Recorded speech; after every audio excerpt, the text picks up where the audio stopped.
नमस्कार।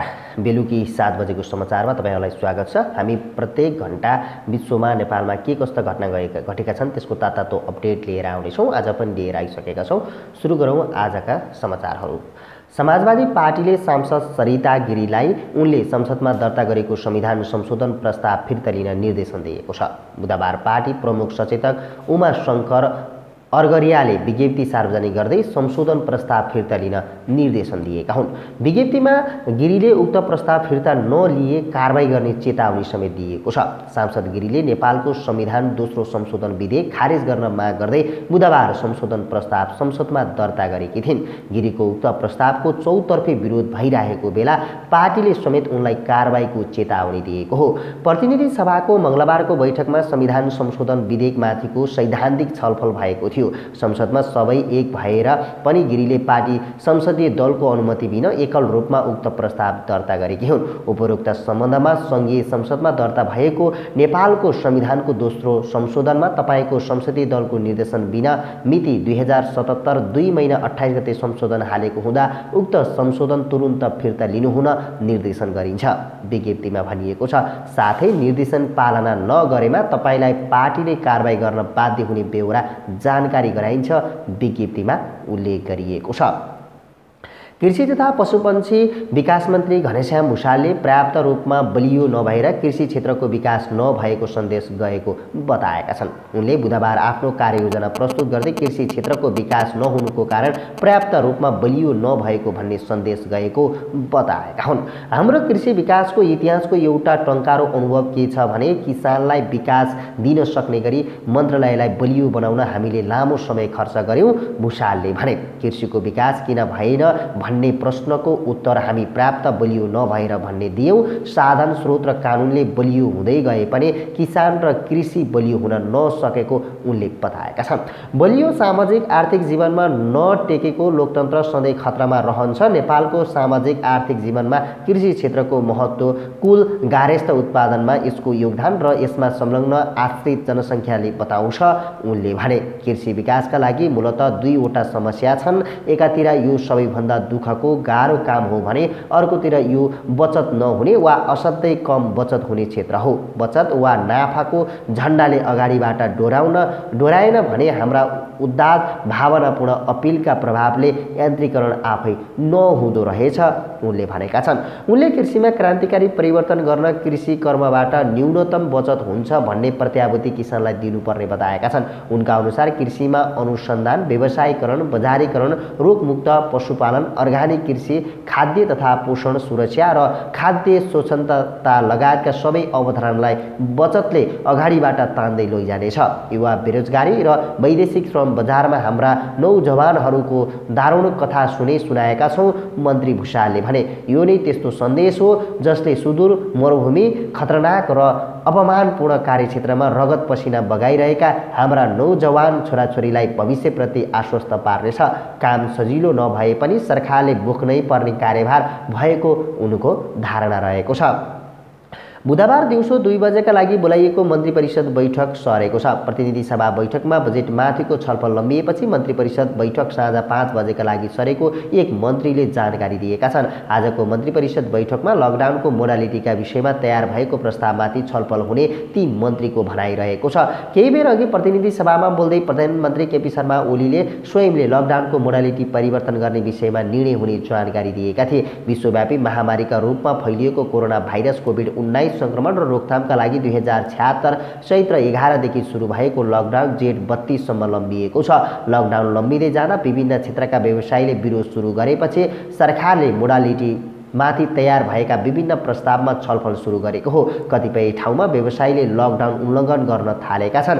कोरोनाका कारण सिर्जना भएको असहज अवस्थालाई कसरी सहज बनाउने भन्ने विषयमा सरकार गम्भीर रहेको र यस विषयमा मन्त्री परिषदले चाँडै निर्णय लिने गर्ने प्रधानमन्त्रीले स्पष्ट पारिसकेका छन्। सरकारले कोरोना भाइरस कोभिड-19 संक्रमण रोकथाम तथा नियन्त्रण उच्चस्तरीय समन्वय समिति र क्राइसिस म्यानेजमेन्ट सेन्टर सीसीएमसीले तयार पारेको लकडाउन मोडालिटीका विभिन्न चरणमाथि मन्त्री परिषदले छलफल गर्न लागेको हो। विभिन्न चरणमा लकडाउनलाई खुकुलो पार्न सकिने प्रस्ताव उच्च स्तरीय समिति र सीसीएमसीले प्रधानमन्त्री समक्ष पुर्याएको ती मन्त्रीको भनाइरहेको छ।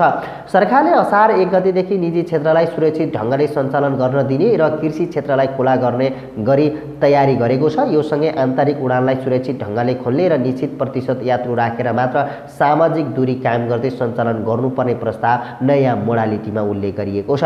सरकारले पहिलो पटक चैत्र 11 देखि 18 गतिसम्म लकडाउन गरेको थियो। त्यसपछि फेरि दोस्रो पटक 1 हप्ता थपेर 25 चैत्रसम्मका लागि लम्बाइएको थियो। त्यसलाई निरन्तरता दिँदै वैशाख 3, त्यसपछि 12 दिन लकडाउनको अवधि थपेर वैशाख 15 र 10 दिन थपेर गर्दै वैशाख 25 र त्यसपछि जेठ 5 गतेसम्म लकडाउनको अवधि थप गरिएको थियो। त्यसपछि सरकारले एकैपटक 15 दिन लकडाउन थपेर जेठ 20 गतेसम्म लम्बाएको थियो। कोरोना संक्रमणको जोखिम बढ्दो रहेको निष्कर्ष निकाल्दै लकडाउनलाई लम्बाउन उच्च स्तरीय समितिले सिफारिस गरे अनुसार सरकारले अन्तिम पटक जेठ 32 गतेसम्म लकडाउनको समय थपेको थियो।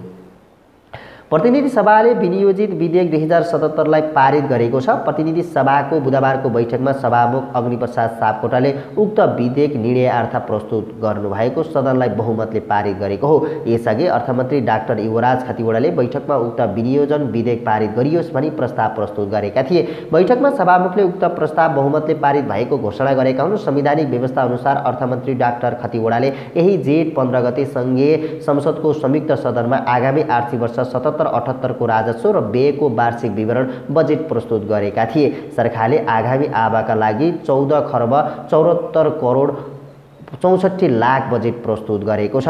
उक्त बजेटमा चालुतर्फ 9 खर्ब 48 अर्ब 94 करोड र पुँजीगत तर्फ 3 खर्ब 52 अर्ब 91 करोड विनियोजन गरिएको छ। बजेटमा वित्तीय व्यवस्थापन तर्फ रु 1 खर्ब 72 अर्ब 79 करोड व्यवस्थापन गरिएको छ। बजेटका स्रोतमध्ये राजस्वबाट 8 खर्ब 89 अर्ब 62 करोड र वैदेशिक अनुदानबाट 60 अर्ब 52 करोड सङ्कलन हुने अनुमान गरिएको छ। विनियोजन विधेयकमाथि प्रतिपक्षी दलका सदस्यले 26 खर्च कटौती सम्बन्धी राख्नु भएको प्रस्तावलाई सभाको बहुमतले अस्वीकृत गरेको छ। विनियोजन विधेयकका विभिन्न शीर्षकहरूमाथि यही जेठ 23, 24 र 25 गते सदनमा छलफल भएको थियो भने तीनमाथि उठेका प्रश्नको सम्बन्धित मन्त्रीले जेठ 27 र 28 गते जवाफ दिएका थिए। प्रतिनिधि सभामा विनियोजन विधेयक 2077 अन्तर्गत प्रधानमन्त्री तथा मन्त्री परिषद, राष्ट्रिय योजना आयोगको सचिवालय एवं राष्ट्रपति उपराष्ट्रपति कार्यालयका शीर्षकमाथि उठेका प्रश्नको प्रधानमन्त्री केपी शर्मा ओलीले बुधबार जवाफ दिएका थिए। अमेरिकाले कोभिड-19 रोकथाम र नियन्त्रणका लागि थप सहयोग गरेको छ। अमेरिकी अन्तर्राष्ट्रिय विकास नियोग USAID मार्फत नेपाललाई कोभिड-19 रोकथाम र नियन्त्रणका लागि थप 55 लाख अमेरिकी डलर करिब 63 करोड रुपैयाँ सहयोग गरेको हो। यसअघि अमेरिकाले 18 लाख डलर सहयोग गरेको थियो। सङ्कटको यस्तो घडी नै कुनै पनि साझेदारीको सच्चा परीक्षा हो र यस कठिन घडीमा र त्यसपछिको समयमा समेत हामी अझै उत्थानशील, स्वस्थ, समृद्ध र आत्मनिर्भर नेपालको निर्माणप्रति प्रतिबद्धता छौँ। अमेरिकी राजदूत र्याडी बेरीलाई उद्धृत गर्दै विज्ञप्तिमा भनिएको छ। थप सहयोगसँगै USAID को नयाँ कोभिड-19 प्रतिकार्य सहायता घोषणा गर्दछु। यस सहायता मार्फत USAID को नेपालमा वर्तमान सङ्कटका सहायक प्रभावहरूलाई सम्बोधन गर्न सधैँ सहकारी गर्न तत्पर रहेको जानकारी पनि दूतावासले दिएको छ। विद्यमान साझेदारीका जगमा थप कार्य गर्दै अति प्रभावित पालिकाभित्रका अति जरुरी आवश्यकतालाई सम्बोधन गर्नका लागि खास गरी उक्त सहायता रकमले साना नेपाली व्यवसायहरूको आर्थिक पुनरुत्थानका निम्ति अत्यावश्यक वित्तीय परिचालन गर्नेछ। दूतावासले जारी गरेको विज्ञप्तिमा उल्लेख गरिएको छ। अमेरिकाले निजी क्षेत्रको लगानीबाट लाभ लिँदै उक्त सहायताको जोखिमयुक्त क्षेत्रमा स्थानीय सरकार तथा निकायहरूलाई कोभिड-19 का आर्थिक सामाजिक प्रभाव सम्बन्धी मूल्याङ्कन योजना तथा प्रतिकार सम्बन्धी कार्यमा सहयोग गराउनेछ।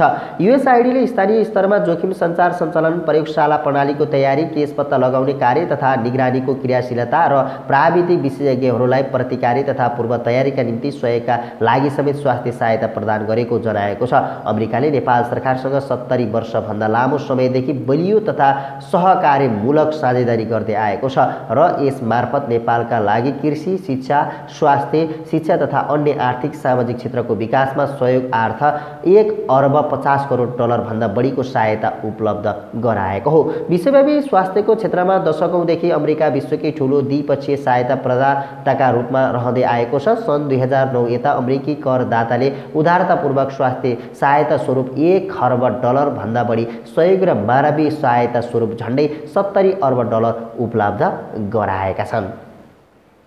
वर्षा सुरु भएसँगै चैते धान लगाउने किसानलाई हरेक वर्ष एउटै चिन्ता हुन्छ, कसरी धान सुकाएर बिक्री गर्ने। सुकाउन नसके बिक्री हुँदैन, कुहिएर फाल्नुपर्ने हुन्छ। कचन कवल गाउँपालिकाका 5 कृषक निर्माया रिजालले करिब 6 बिघा जग्गामा लगाएको धान 900 मन फल्यो, तर यो धान हामी किसानलाई मार नपारे किनिदिने कसले? रिजालले भनिन्, सधैँ हामीलाई धान रोप्ने बेलामा बिक्री होला कि नहोला भन्ने दोधार हुँदै खेप्नुपर्ने हुन्छ। गत वर्ष भद्रपुर नगरपालिका वडा नम्बर 1 का किसान भरत राजवंशीले गत वर्ष करिब 90 क्विन्टल धान सुकाउन नसक्दा सबै खेर गयो। यो वर्ष उनले अलिक छिटो धान रोपेकाले धान पाकिसकेको छ। यो वर्ष पनि तनाव छ, सुकाएर बेच्न नपाए बिग्रिन्छ कि भन्ने उनलाई तनाव छ। उनी भन्छन्, सुपर जोनले खेती सजिलै गर्न सिकायो, तर खेती पाकेर बजारीकरण गर्न पहल गर्न सकेन। बनियाकी अर्का कृषक नवराज भट्टराईले 3 बिघा क्षेत्रफलमा धान लगाएका थिए। सबै पानीले डुबान भइसकेको छ, कसरी काटेर बिक्री गर्नुपर्ने उनमा समस्या छ। जिल्लामा सञ्चालित धान सुपर जोन परियोजना अन्तर्गत गत वर्ष 1500 हेक्टर जमिनमा कचन कवल क्षेत्रमा धान लगाउने गरिएको थियो। यो वर्ष भने सुपर जोन कार्यक्रम जिल्लाभरि लागू भए पनि जम्मा 1200 हेक्टर जमिनमा कृषकले धान लगाएका छन्। सुपर जोनले गत वर्षमा प्रोत्साहन अनुदान कार्यक्रम यसपालि हटाएकोले पनि कृषक आकर्षित हुन नसकेका हुन्। प्रधानमन्त्री कृषि आधुनिकीकरण परियोजनाका वरिष्ठ कृषि अधिकृत रविन्द्र सुवेदी भन्छन्, गत वर्षको उत्पादन 8700 मेट्रिक टन र यस वर्षको अनुमानित उत्पादकत्व 6960 मेट्रिक टन रहेको छ। गत वर्षभन्दा यो वर्ष 1740 मेट्रिक टन धान उत्पादनमा घटेको छ। सुवेदीका अनुसार क्षेत्रफल घटेको यो अस्वाभाविक होइन। उनी भन्छन्, बजारीकरणमा स्थानीय कृषकले पनि ध्यान नदिएको जस्तो देखिन्छ। गाउँ गाउँमा करोडौँको कारोबार गर्ने सहकारी छन्। 2-4 वटा सहकारी मिलेर एउटा स्टोर सेन्टर राख्न सक्छन्। त्यसैमा ड्रायर मेसिन पनि राख्न सरकारले पहल गर्छ। सुवेदीका अनुसार सुपर जोन परियोजनाबाट यस वर्ष पनि सरकारले मिल राख्न अनुदान पठाएको थियो। मिल मालिकले प्रस्ताव हालेका थिए, तर सम्झौता गर्न आएनन्। बजेट फिर्ता भएको छ। ड्रायर मेसिन झापामा चलाउन नेपालमा जनशक्ति पाइँदैन, मान्छे भारतबाट ल्याउनुपर्छ। ड्रायर मेसिनले राखे पनि धान स्टोर गरेर राख्ने ठाउँ हुँदैन।